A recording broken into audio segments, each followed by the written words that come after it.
Hello friends, today I am going to talk about sentence.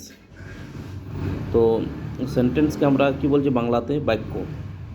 তো আজকে আমি sentence সম্পর্কে এই যে বইতে কিছু এক্সাম্পলস উদাহরণ দেওয়া হয়েছে এবং এটার এক্সপ্লেনেশন কি হতে পারে বা আমরা সেন্টেন্সকে কিভাবে বুঝবো, তো সেই বিষয়ে আমি একটা পরিষ্কার ধারণা দেবার চেষ্টা করছি।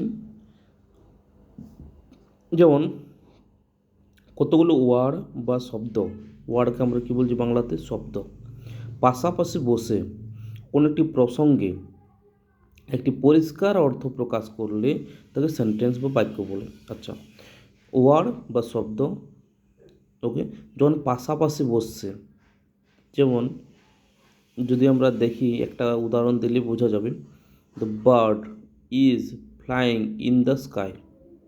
তো এই যে এক একটা ওয়ার্ড, এগুলো লেটার, THE এগুলো লেটার, কিন্তু কতগুলো লেটার যখন মিলিতভাবে একটা শব্দ তৈরি হয়, হ্যাঁ না? তো দা এখানে একটা কী হয়ে যাচ্ছে শব্দ। তো the bird is flying in the sky. Okay, তো এই যে শব্দগুলো যখন পাশাপাশি বসে একটা প্রসঙ্গ তৈরি করছে, এর প্রসঙ্গের অর্থে একটা পরিষ্কার অর্থ প্রকাশ করছে, তখন তাকে আমরা সেন্টেন্স বা বাক্য বলি। এর কি, কিন্তু ওয়ার্ডগুলি দ্বারা পরিষ্কার অর্থ প্রকাশ না হলে সেন্টেন্স হয় না। যদি ওয়ার্ডগুলি দ্বারা যদি একটা সেন্টেন্স সঠিকভাবে প্রকাশ না হয়, মানে পরিষ্কার অর্থ প্রকাশ না হয়, কমপ্লিট সেন্স না থাকে, তখন আমরা সেটাকে সেন্টেন্স বলতে পারবো না। ওকে, যেমন the bird is flying in the sky. দেখুন এখানে কি বলছে, দ্য বার্ড পাখিটি আকাশে উড়ছে, এরকম একটা আছে।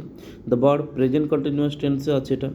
তার the bird is flying in the sky, এখানে এটি বাক্য, এটা একটা বাক্য, এর কমপ্লিট সেন্স, মানে এটা পরিষ্কার অর্থ আমরা বুঝতে পারছি।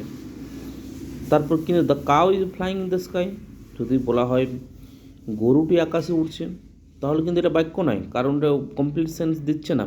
কি আমরা জানি তো গরু কোনো দিন আকাশে উঠতে পারে না। The boy is eating rice, এটা একটা বাক্য, কিন্তু আমরা যদি eating rice is the boy, এটা কী ধরনের বাক্য? আই লাভ মাই কান্ট্রি, আর my country I love India, তো ওটা মানে সম্পূর্ণ আলাদা একটা অর্থ প্রকাশ করছে। তো বোঝা যাচ্ছে যেখানে যখন শব্দ পাশাপাশি বসে একটা অর্থ, মানে পরিষ্কার অর্থ প্রকাশ করছে, সেটাই হয়ে যাচ্ছে আমাদের সেন্টেন্স বা বাক্য। আবার দেখি, শব্দগুলির প্রপার অর্ডার না হলে বা ঠিকমতো সাজিয়ে না বসালে অর্থ পরিষ্কার হয় না বলে বাক্য হয় না। আবার a fat man is going, এটি একটি বাক্য, একে বাড়িয়ে বলা যায় a fat man is going slowly. আবার এটিকে আরও বাড়িয়ে বলা যায় a fat man is going slowly on the road. Okay, a fat man is going, এইটা একটা বাক্য। আবার এটাকে যখন আবার ভালোভাবে বলবো, তখন আমরা বলতে পারি fat man is going slowly, মানে কীভাবে যাচ্ছে, স্লোলি, আস্তে আস্তে। আবার যদি আরেকটু বলা হয় কোথায় যাচ্ছে, অন দ্য রোড। তাই দেখা গেল সেন্টেন্স বা বাক্যকে প্রয়োজন মতো বাড়ানো যায়, তবে প্রতিটি ক্ষেত্রে প্রসঙ্গ অনুযায়ী একটি ক্লিয়ার মিনিং বা অর্থ, পরিষ্কার অর্থ থাকতে হবে। তাহলে ট্র্যাডিশনাল গ্রামার বা এই সেন্টেন্সের জন্য কমপ্লিট সেন্সের ধারণা অনুযায়ী ছোট সেন্টেন্সটিকে কমপ্লিট এবং তাকে বাড়িয়ে যে বড় সেন্টেন্স করা হয় তাকে মোর কমপ্লিট বা এরকম বলার দরকার হবে না। তো তো আমরা বুঝতে পারলাম যেখানে আমরা বাড়ানো যাবে, কমানো যাবে, কিন্তু ওটার ভিতরে কমপ্লিট সেন্স থাকবে, সেটাই হচ্ছে আমাদের সেন্টেন্স বা বাক্য। ওকে, তারপরে কিছু লেখক, কিছু রাইটার, তো তাদের সেন্টেন্স সম্পর্কে একটা ধারণা দিয়েছে, দেখা যাক। A combination of word that makes a complete sense is called a sentence. পরিপূর্ণ অর্থ প্রকাশ করে এমন কয়েকটি শব্দের সমষ্টিকে বাক্য বলে। অবশ্য পরিপূর্ণ অর্থ প্রকাশ করে অপেক্ষা পরিষ্কার অর্থ প্রকাশ করে বলা আরও ভালো, মানে অর্থটা পরিষ্কার হবে। কারণ আমরা উপরে দেখেছি একটি বাক্য পরিষ্কার অর্থ প্রকাশ করে এবং বাক্যকে প্রয়োজন মতো ছোটো থেকে বড়ো করা যায়। ছোটো থেকে ছোটো আমরা লিখতে পারি, বড়ও লিখতে পারি, কিন্তু ওটার অর্থটা মানে পরিষ্কার হবে।